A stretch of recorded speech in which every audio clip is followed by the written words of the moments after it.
The claims of misconduct against me are entirely false and without merit. It is important that decisions about leadership in law enforcement be based on facts, experience, and demonstrated commitment to public service, not on baseless accusations meant to discredit progress.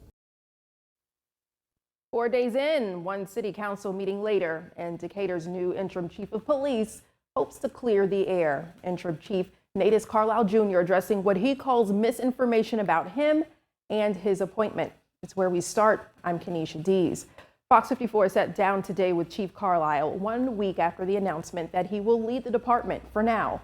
You'll recall he came out of retirement in 2016 to take the top policing job at Alabama A&M University, where he stayed for about 4.5 years. He left the school in 2021, which in this interview, Carlisle does address, but he spent the bulk of his career in Decatur, his home, where he was interim chief once before. It was part of his initial 25-year stint there. He also led the Criminal Investigation Division for DPD as commander of the unit. Fox 54's Ken McCoy asked the new interim chief how his experience will help him in this role.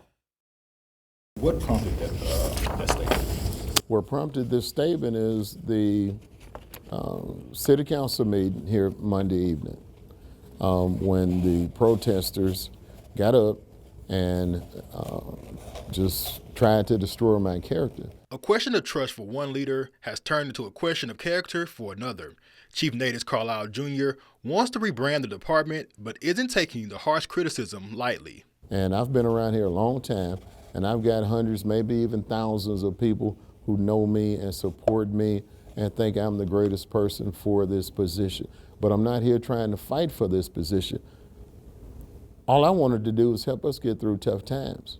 Tough times marked by the death of Decatur resident Steve Perkins. The shooting by a Decatur officer has divided the community, and critics say they've lost trust in the city and its police force. What is your relationship like with the Perkins family? Mine? Been talking to them yet? Well, most of the family, they know me, and I think, well, let me put it this way. I thought I had a great relationship with them up until Monday. Do you understand why the community is so angry?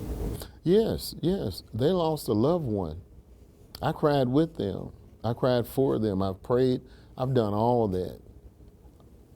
So I totally understand it because Steve is not going to be here. I asked Chief Carlisle how he plans to rebuild that trust. The first thing I think that I have to do is discredit what was told about me.